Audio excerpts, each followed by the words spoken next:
Oh boy.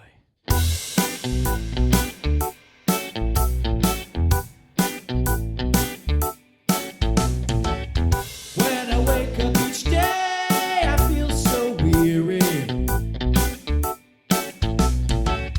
Try to face the world, but it's so dreary. But I found that special thing that makes me cheery. Time to do music theory. Music theory.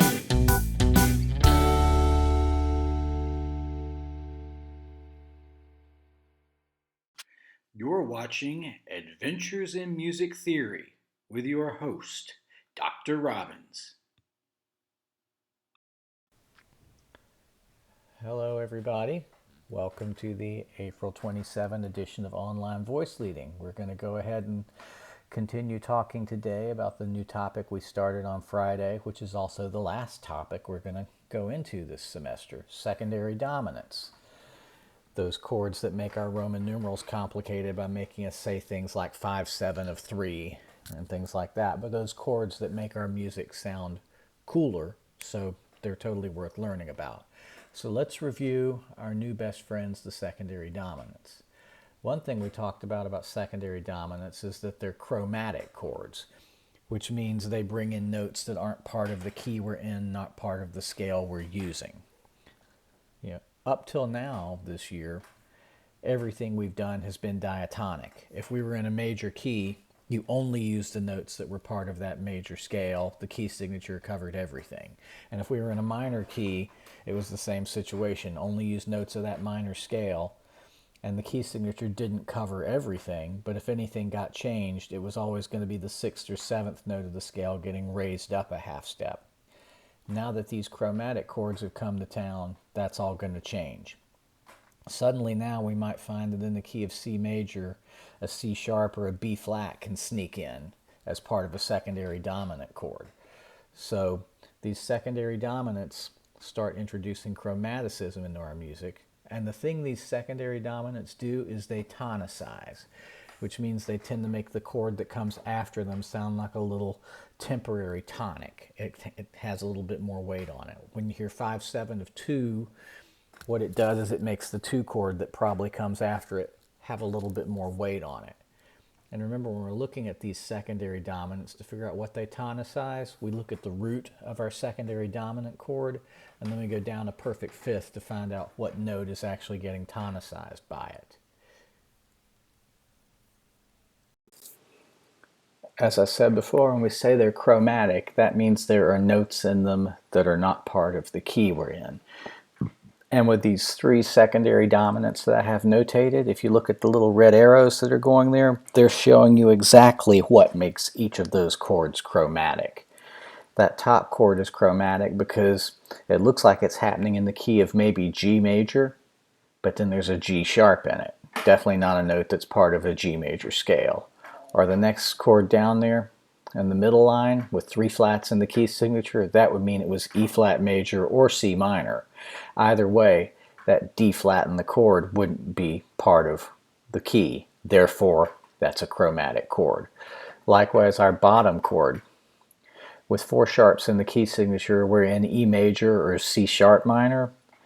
And either key, it's going to be the case that that F double sharp is not part of it. And that A sharp would also be a weird note to find in the key of E major. So, and that last chord actually illustrates too the idea that sometimes the secondary dominant has more than one chromatic pitch.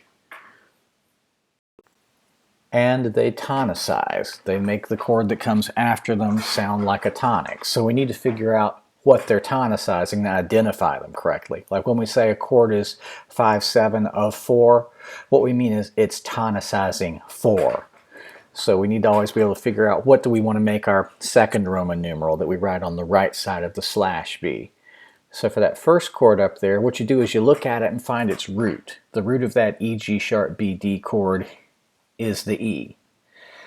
So once you know the root is E, think down a perfect fifth from E to figure out what we're tonicizing. Well, E is tonicizing A. That's a perfect fifth down. So if we were trying to identify that chord, Generically, it's what we call 5/7 of A, which means whenever you hear E, G sharp, B, D, it makes you want to hear an A chord. Don't believe me? I bet you want to hear an A chord now. But what we do is we don't just say 5/7 of A. We label the chord according to what the note A is in the key. So in that one there, since there's one sharp in the key signature, and it could be in G major, if we were in G major, we'd call it 5/7 of what A is in the key of G. And A is the second note, so we'd call it 5/7 of 2. And when you're in G major, the 2 chord is minor. So when we hear that chord, that 5/7 of 2, it makes us expect the minor 2 chord to show up next. So looking at that second chord on the page there, the one with the D flat, if you want to figure out what the root is, you realize that once you stack that chord in thirds, it would be E flat, G, B flat, D flat. The E flat would be the root. So to figure out what we're tonicizing, think down a perfect fifth from E flat. What's a perfect fifth below E flat? I like A flat. That tonicizes A flat, so that chord is 5/7 of A flat. But again, we're going to call it not 5/7 of A flat, but 5/7 of whatever number A flat is in that key. And actually, since this chord's in first inversion, we're calling it 5/6/5 of A flat. So if we're in the key of E flat major, A flat's the fourth note. And we're going to call this chord 5/6/5 of 4. And the fourth chord in a major key is major, so that's why we're calling it 5/6/5 of major 4. And then for that final chord there at the bottom, when you stack it in thirds, it's clear that it's D sharp, F double sharp, A sharp, C sharp. The D sharp is the root. So figure out what we're tonicizing. If D sharp's the root, well, what's a perfect fifth lower than D sharp? G sharp. So the chord we're looking at there, it's a third inversion chord, so it's 5/4/3 of G sharp. And we're going to label it according to what G sharp would be in the key we're in. If we're in the key of, say, C sharp minor, G sharp's the fifth note, so we're going to call it 5/4/3 of 5. And this one could actually go a couple different ways, because in a minor key, the 5 chord can be major or minor. So you could call it 5/4/3 of 5, or you could even call it 5/4/3 of minor 5. Technically, both of them are correct answers. As far as which would be the better one to use, if you saw it in an actual piece of real music, I would say call it based on what chord comes next. If the next chord is the major 5 chord, call it 5/4/3 of major 5. If the next chord is the minor 5 chord, call it 5/4/3 of minor 5. But they're both true, and we don't know which one is going to be more true until we hear some more music. Here's a neat fact about secondary dominants, by the way. They're chromatic chords, and we've always talked about them being major minor 7th chords because that's what works the strongest. If you hear a major minor 7th chord, it really sounds like a 5/7 chord and makes you expect a 1 chord to come afterward. But not every dominant chord is a major minor 7th chord. Sometimes the dominant chord's just a major triad. Like if I'm in the key of, say, G major, I can use just D major for a dominant, and we still feel that chord pull to tonic. Well, not every secondary dominant's going to be 5/7 of something. Sometimes a secondary dominant can be just a triad and be called just 5 of something. And if you look at the examples at the top, then you can sort of see why that works. The very first one on the left side there, it's a 5/7 of 4 in the key of C major, and it's a chromatic chord because it's got a note that's not part of C major. It's got a B flat in it. The second chord, the one in the middle of the top line there, it's just a triad. It's a D major chord in the key of C. But we still want to call these major chords that aren't part of the key signature, we still want to call them 5 of chords, because for now misplaced major chords are secondary dominants.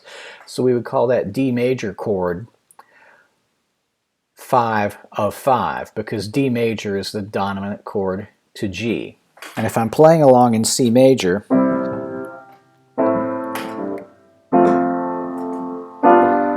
then if I play that D major chord,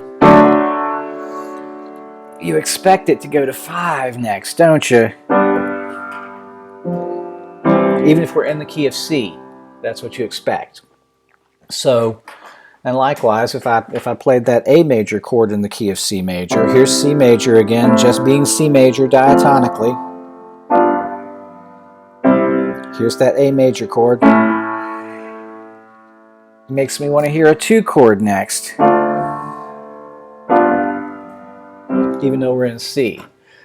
So both of those chords that are just major triads we identify as secondary dominants. We call one 5 of 5 and we call one 5 of 2. And the reason why we're giving them both that label is because they've got notes that aren't part of the key we're in. F sharp's not part of C major. C sharp's not part of C major. So we have to give them chromatic identities. So we look at them, we figure, well, since it's a major chord that doesn't belong to the key, I'm going to treat that major chord like a dominant. And then you do what you do if it was a major minor 7th chord. Look at the root, go down a perfect 5th. So those two chords can work being triads because they're chromatic as a triad. Now the very first chord at the top there, that C7 chord, you could only really call it a secondary dominant if it had the 7th, because that B flat, which is the 7th of the chord, is the thing that's chromatic in the key of C and makes us feel the pull to F. Yeah. At the bottom of the page there, I've got just a C major triad, and I'm calling it 5 of 4, but it doesn't make sense to call it that because it doesn't sound chromatic in the key of C. It just sounds like a 1 chord. So to call it a secondary dominant, it has to be chromatic. It has to have that note in it where you can say, not part of the scale we're dealing with right now. And likewise, if it's got a chromatic note in it, you've got to call it a secondary dominant name, 5 of something or 5/7 of something. There is no such thing as a major 2 chord. So you might start thinking you see them, but you don't. So these two chords, the major chords built on the 2nd note of the scale or the 6th note of the scale in C major, we want to call them secondary dominants because they're chromatic chords. They're triads that are chromatic. So let's discuss now how to actually construct a secondary dominant. There are pretty much 3 steps you want to follow. First thing you want to do is figure out what pitch is being tonicized. In other words, figure out whose secondary dominant you want to build. Like if it says write a 5/7 chord of 2, then the first thing you want to figure out is what note is 2. So if you're in the key of A major, then you figure out B is 2. So that's what you're tonicizing, is B. Once you know what you're tonicizing, find its dominant. So you go up a perfect 5th. So once we figured out that B is 2, we go up a perfect 5th from it and realize, oh, so I'm going to build a dominant chord a perfect 5th above B. I'm going to build a dominant chord on F sharp. And then build the right type of dominant chord. It'll be either a major minor 7th chord, in which case you do a major triad and add a minor 7th on top of it if you're being asked to spell like 5/7 of 2. Or it might just be a major triad if it says write 5 of 2, in which case you just spell a major triad. Y'all are good at that, right? Let's try one. Let's suppose we were told build 5 of 6 in F minor. So step 1, determine what's being tonicized by looking at the number on the right side of your Roman numeral. So 5/7 of 6. So that means figure out what 6 is in the key of F minor. So think about an F minor scale, F, G, A flat, B flat, C, D flat.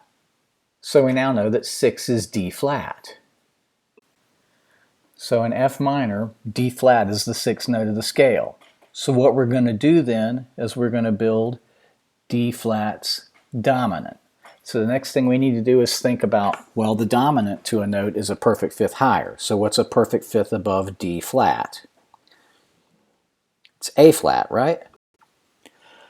So once we know that A flat is D flat's dominant, that A flat's what we're going to use as the root of our secondary dominant. So we're going to build, it says 5/7 of 6. So we're going to build a major minor 7 chord because that's what the 5/7 of means. We're going to build a major minor 7 chord whose root is A flat. So let's see. Well, an A flat major triad is A flat, C, E flat. And then if you want to add a minor seventh above A flat, that's going to be G flat.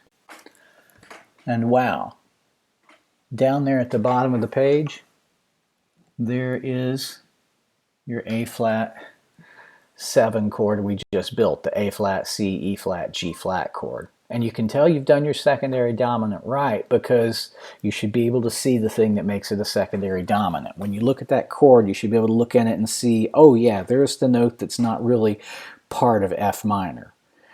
And for this chord, that would be that G sharp on the top of it.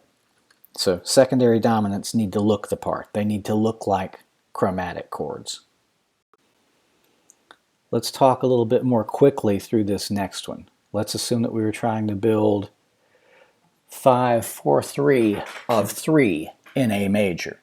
So the first step's still the same thing. Start on the far right side of that Roman numeral. First we want to know what's 3 in A major. Well, the third note in A major is C sharp. So we're building C sharp's dominant. So how do we build C sharp's dominant? We go up a perfect fifth from it. What's a perfect fifth above C sharp? It's G sharp. So, and once we do that, we need to build the right type of chord, either a major triad or a major minor seventh chord.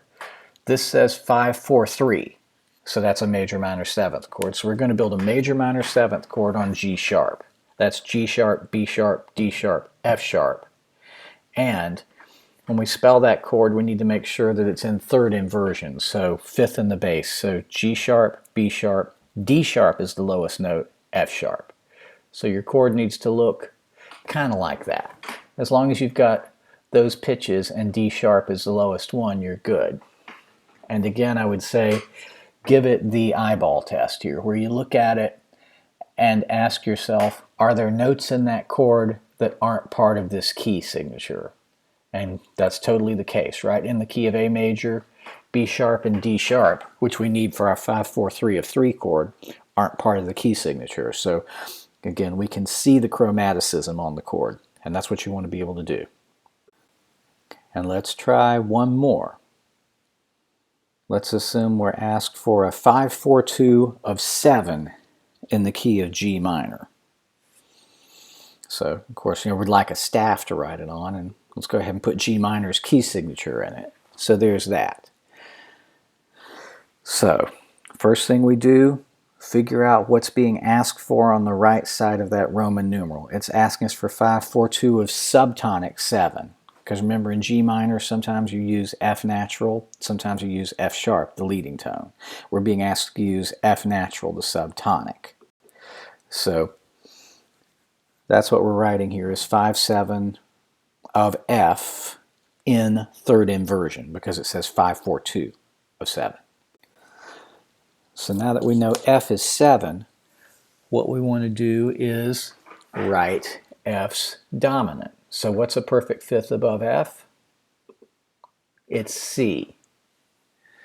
And once we know C is going to be the root, we're going to write a major minor seventh chord above F, or above C, because that's F's dominant. And we're going to put that major minor seventh chord in third inversion because of the whole 5, 4, 2 of 7 business. So what's a major minor seventh chord on C? Well, the major triad part is just C, E, G. And the minor seventh is B flat. So when you write the chord, write a C, E, G, B flat chord and put the B flat at the bottom. So C is the root, right? And it just goes somewhere. E's the third, and it goes somewhere. G's the fifth, and it goes somewhere. And B flat's the seventh, and it's got to go in the bottom position. And the other thing you've got to do, I can tell that's not a secondary dominant just by looking at it, because everything fits in the key signature too comfortably. So it looks totally diatonic. It doesn't look chromatic. Remember that to make it a major minor seventh chord with a major triad, the E needs to be natural. Oh, and now it looks like a chromatic chord. So there we have it, 5, 4, 2 of 7. Okay, so I'm going to assume that makes perfect, beautiful, wonderful sense, and I'm going to stop today's lesson here, and I'm going to tell you all that what I want you to do is do assignment 2, parts A and B for Unit 13. It's not to turn in. We're going to go over it in the next video that comes out on Wednesday. But go ahead and have it done before the video on Wednesday, and we'll pick up and we'll go over that on Wednesday, and we'll maybe talk about some other things with secondary dominance. So look at those. One of them is just an analysis assignment. There's like a Beethoven example, I think, and a Haydn example. I want you to analyze those. And remember, if you see notes that aren't part of the key signature, that aren't part of the scale, it's a secondary dominant. So break out your 5 of or your 5/7 of tools and write that. Email me or message me if you have questions, and I'll catch you next time. Enjoy.